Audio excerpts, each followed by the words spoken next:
Olá, pessoal, tudo bem? Estamos aqui novamente para trazer conteúdo para vocês sobre a disciplina Fisiologia do Exercício. Nosso grupo é formado por mim, Bianca Caroline, Emily Silva, Laura Galvão e Maria Cecília. Dessa vez iremos explicar sobre a fisiologia do treinamento. Vamos nessa? Como vimos ao decorrer dos seminários, eu acredito que já está todo mundo sabendo que a prática regular dos exercícios de resistência aumenta a capacidade do sistema cardiovascular de levar sangue aos músculos em trabalho e também aumenta a capacidade muscular de produzir energia, que é o ATP, em condições aeróbias. Toda essa capacidade que o nosso corpo tem ajuda o ambiente interno a ter uma menor desorganização durante o exercício. Assim, o desempenho será bem melhor. E tem mais, exercícios de força regular conseguem promover uma adaptação muscular que aumenta a capacidade do músculo de exercer força e assim melhora o desempenho em possíveis eventos de potência, como é o caso do levantamento de peso. Dito isso, o que veremos ao decorrer dos próximos tópicos são discussões sobre as adaptações fisiológicas que ocorrem em resposta tanto ao treinamento físico como ao treinamento de força.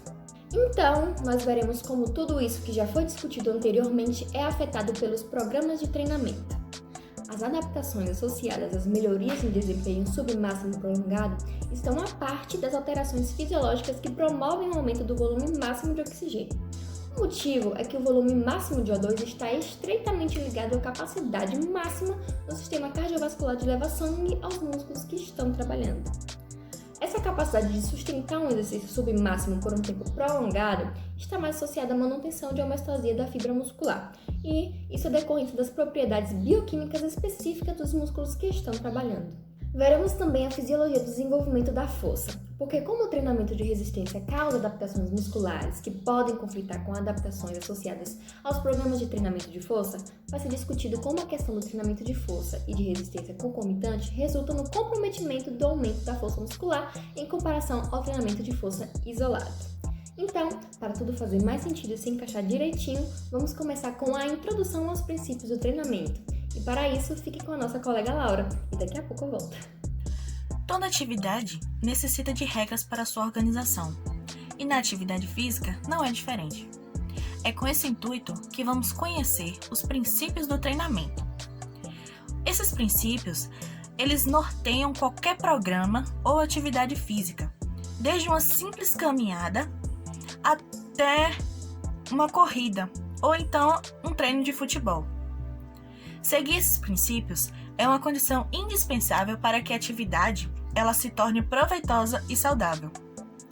Em nosso livro de Fisiologia do Exercício, de Powers e Holler, apresenta 3 princípios: a sobrecarga, reversibilidade e especificidade.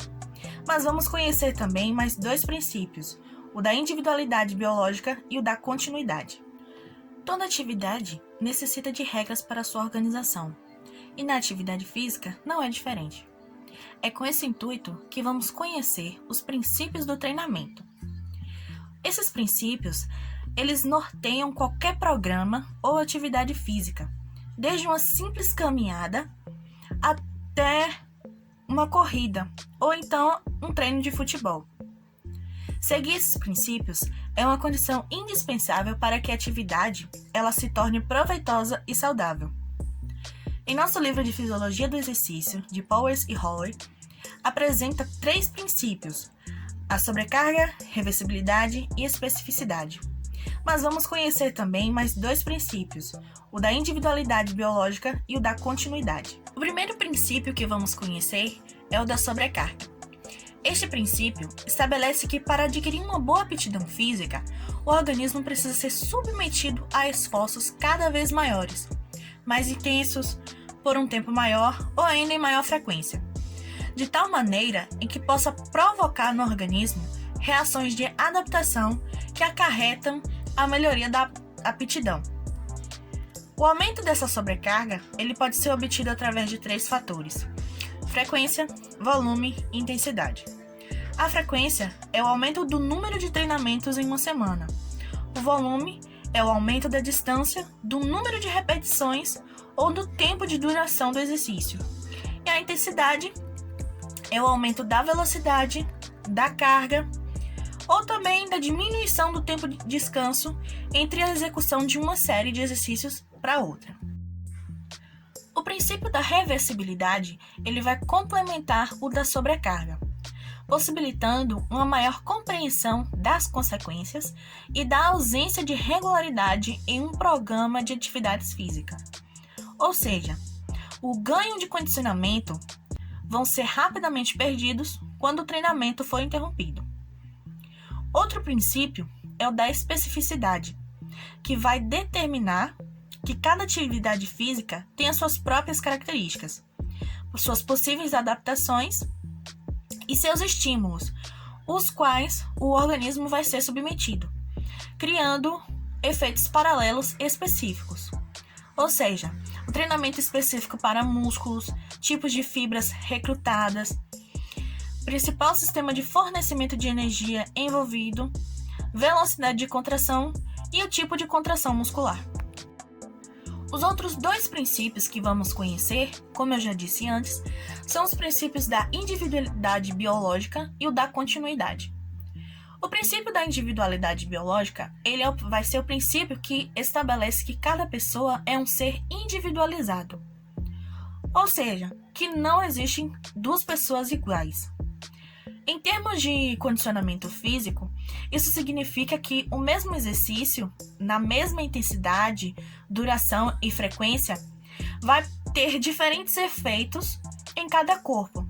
Tudo dependendo de fatores como sexo, idade, capacidade máxima, experiência prévia e técnica de execução. E, por fim, o princípio da continuidade. Esse é o princípio que diz que a atividade física ela deve ser realizada continuamente, sem interrupções, pois, se houver a interrupção da atividade física, vai levar o organismo ao retorno da situação inicial que ele estava. Bom, treinamento de resistência e VO2 máximo. Primeiramente, você sabe qual é o conceito de resistência? A resistência ela consiste na capacidade de manter o fôlego, mesmo quando está fazendo um grande esforço físico. Então, o treino de resistência ele serve para aumentar essa capacidade durante a prática dos mais diversos esportes. Sem esses treinos, o rendimento do trabalho vai cair porque o cansaço ele domina o corpo rapidamente. E quais são os tipos de resistência? Vou falar um pouquinho sobre a resistência aeróbica, a resistência anaeróbica lática e a resistência anaeróbica alática. Bem, a resistência aeróbica ela funciona com o uso do oxigênio, que esse oxigênio vai gerar mais energia. Então, ela é muito importante em práticas mais longas no atletismo e ela também serve para quem pratica esportes mais leves, como a caminhada. Já a resistência anaeróbica lática, ela libera nos músculos o ácido lático. Esse ácido lático ele faz o papel de servir como suprimento energético. Além disso, ela é voltada para esforços curtos e de alta intensidade. Por isso, ela é bastante útil, e citando o exemplo para as corridas de curta distância. E a resistência anaeróbica alática, nesse caso, os esforços físicos de máxima intensidade e pouquíssima duração, eles dependem muito dessa resistência. Ela é muito essencial para as provas que envolvam salto, arremesso, dentre outros, e nesses casos, existe um alto gasto energético em curto intervalo de tempo. E o VO2 máximo? Esse VO2 máximo é a potência máxima, é uma medida da capacidade do sistema cardiovascular de levar o sangue oxigenado às massas musculares que estão envolvidas no trabalho. Os programas de treinamento de resistência, eles envolvem a prática de exercícios mais dinâmicos, que contemplam uma massa muscular mais ampla, citando o exemplo a corrida, a natação ou o ciclismo. Essas práticas elas são realizadas em um período de 20 a 60 minutos, de 3 a 5 vezes na semana, com a intensidade de 50 a 85% do VO2 máximo. Porém, existem também os programas de treinamento de resistência com duração de 2 a 3 minutos, que eles também aumentam a potência aeróbica máxima, em 15 a 20%. E a faixa de melhora alcançada pode ser de 2 a 3% para aqueles indivíduos que iniciam um programa com valores elevados de VO2 máximo, e de até 50% para aqueles com valores iniciais baixos. Portanto, os indivíduos com VO2 máximo baixo antes do treinamento podem apresentar melhora treinando a intensidades relativamente baixa. No treinamento de resistência, são consideradas alterações fisiológicas que promovem o aumento do VO2 máximo. Isto se deve ao fato de que o VO2 máximo ele está ligado à capacidade máxima do sistema cardiovascular levar o sangue até os músculos que estão em trabalho. Bom, falando um pouquinho sobre o VO2 máximo relativo, ele pode variar em adultos, dependendo da condição de saúde e do treinamento de cada indivíduo. Por exemplo, o VO2 máximo ele pode ser inferior a 20 ml em pacientes com doença cardiovascular e também ele pode estar acima de 80 ml em maratonistas. Então, isso vai depender muito da condição de saúde de cada indivíduo. Além disso, o aumento do VO2 máximo é provavelmente uma dádiva genética de alta capacidade cardiovascular e elevado percentual das fibras musculares lentas. Em estudos recentes, eles constataram que a predisposição genética ela é responsável por 50% do VO2 máximo de uma pessoa. Então, essas pesquisas elas indicam que a resposta de um indivíduo ao efeito de um treinamento de resistência também é geneticamente determinada. Então, atualmente, acredita-se que a hereditabilidade dos ganhos de treinamento em termos de VO2 máximo seja de cerca de 47%. Em adição aos fatores genéticos agora, tanto a intensidade como a duração do treinamento de resistência, eles exercem um impacto importante sobre as alterações induzidas pelo treinamento no VO2 máximo. Exemplificando, períodos prolongados de tempo de resistência, por exemplo, de 2 a 3 anos, eles podem produzir melhoras mais significativas no VO2 máximo. Do mesmo modo que o treinamento de resistência de alta intensidade, ele também pode aumentar o VO2 máximo em até 50%. Portanto, fica comprovado, está comprovado que a prática regular de exercícios de resistência, ela aumenta a capacidade do sistema cardiovascular de levar o sangue até os músculos em trabalho e aumenta a capacidade muscular de produzir ATP em condições aeróbias. Isso, sem dúvida, resulta na melhora do desempenho. Estamos de volta e agora eu vou te explicar por que o treinamento físico melhora o volume máximo de oxigênio. Vou detalhar para vocês a história do consumo máximo de oxigênio, que é o produto do fluxo sanguíneo sistêmico pela estação sistêmica de oxigênio, e as alterações do volume de oxigênio induzidas pelo treinamento que devem ser decorrentes do aumento do débito cardíaco máximo, de um aumento da diferença arteriovenosa de oxigênio ou ainda de uma combinação de ambos. Confuso, né? Mas calma que tudo isso é calculado a partir da equação de Fick, que é representada dessa forma aqui. O volume máximo de oxigênio é igual ao débito cardíaco máximo vezes a diferença arteriovenosa de oxigênio.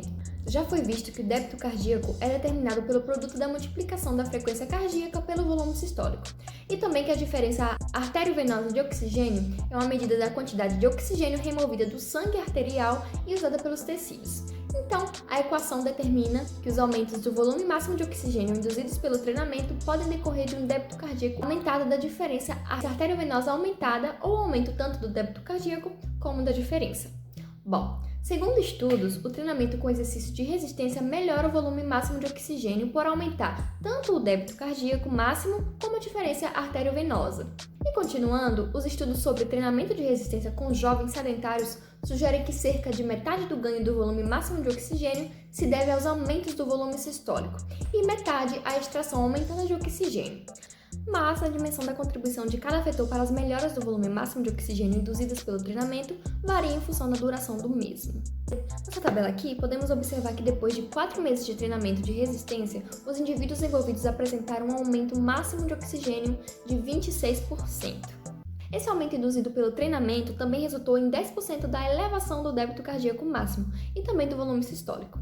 E, por fim, um aumento de 4% na diferença arteriovenosa de oxigênio. Mas, como pode ser observado, o débito cardíaco contribuiu de modo mais significativo para a melhora do volume máximo de oxigênio. No caso de um treinamento de 28 meses, ocorreu um aumento de 5% do débito cardíaco máximo. E, todavia, um aumento mais significativo da diferença arteriovenosa, um total de 20%. Na tabela pode observar ainda que o aumento do volume sistólico induzido pelo treinamento foi responsável unicamente pelo aumento induzido pelo exercício do débito cardíaco. Agora fica a pergunta: o que faz o volume sistólico máximo e a diferença arteriovenosa de oxigênio máximo aumentarem como resultado do treinamento de resistência? Você vai ter a resposta dessa pergunta nos próximos tópicos explicados pela colega Emily. Espero que tenham entendido e até mais. Tchau, tchau! Olá, fisioamigos, me chamo Emily e vou falar para vocês sobre o volume sistólico e sobre os fatores que podem influenciar o volume sistólico. Para iniciarmos, iremos relembrar o que é o volume sistólico.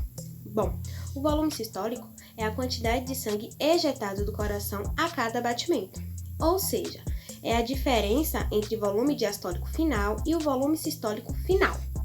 Sabe-se que durante o treinamento não ocorre um aumento da frequência cardíaca máxima, podendo ter como resultado até a diminuição da frequência cardíaca máxima. Como fatores que influenciam o aumento do volume sistólico, nós temos o aumento do volume diastólico final, o aumento da contratilidade cardíaca ou a diminuição da resistência periférica. Vamos ver um pouquinho desses fatores mais à frente. Bom, vamos falar sobre o volume diastólico final. O aumento do volume sistólico máximo é também um aumento do volume diastólico final, que é um dos principais fatores responsáveis por esse aumento, induzido pelo treinamento. O volume diastólico final, ele é também denominado como pré-carga. E o que seria essa pré-carga? A pré-carga é o volume de sangue que está no ventrículo ao final da diástole, ou seja, antes da contração, no qual o ventrículo já completou seu enchimento. É diretamente dependente da quantidade de sangue que retorna ao coração. No treinamento de resistência, o aumento do volume diastólico final ele é resultado das alterações que são induzidas pelo próprio treinamento. Em um treinamento de resistência prolongado, ele leva ao aumento do ventrículo esquerdo com leves alterações na espessura da parede ventricular. Este aumento do tamanho ventricular ele irá permitir maior volume diastólico final. Desta forma sendo um dos principais fatores que contribui para o aumento induzido pelo treinamento do volume sistólico. Durante o repouso também ocorre o aumento do volume sistólico, e esse aumento geralmente ocorre nos atletas que são submetidos a treinos de resistência. Em relação à contratilidade cardíaca ou contratilidade ventricular, que significa a força externa do músculo cardíaco ou do ventrículo. Quanto maior a contratilidade, maior será a pressão e maior será o volume de ejeção, mesmo que a pré-carga e a resistência arterial não sofram alterações. Mesmo que os exercícios agudos eles levem ao aumento da contratilidade cardíaca, ainda é difícil determinar se a contratilidade inerente do coração é modificada pelo treinamento de resistência. Em alguns estudos realizados em animais, trazem que o treinamento com exercício de alta intensidade, ele leva ao aumento da capacidade de bombeamento cardíaco ao aumentar a força de contração ventricular. Esses estudos implicam que o exercício de alta intensidade, ele também leva à melhora na contratilidade ventricular em seres humanos. Por fim, trouxemos como fator a pós-carga. Entende-se como pós-carga a dificuldade enfrentada pelo ventrículo durante o processo de ejeção, ou seja, a resistência periférica contra a qual o ventrículo se contrai e tenta impulsionar o sangue para dentro da aorta. Sendo de grande importância, pois quando o coração se contrai contra uma alta resistência periférica, o aumento sistólico ele diminui. Em um programa de treinamento de resistência, os músculos treinados eles oferecem menos resistência ao fluxo sanguíneo, pois ocorre a diminuição da atividade vasoconstritora simpática junto às arteríolas dos músculos treinados. Isso ocorre devido à diminuição da resistência que acontece junto com o aumento do débito cardíaco máximo. Por esse motivo, a pressão arterial média durante o exercício ela permanece constante. Então, colegas, chegamos ao fim da nossa apresentação. Obrigada por nos assistir e esperamos que o conteúdo possa ter contribuído para os seus conhecimentos. Muito obrigada!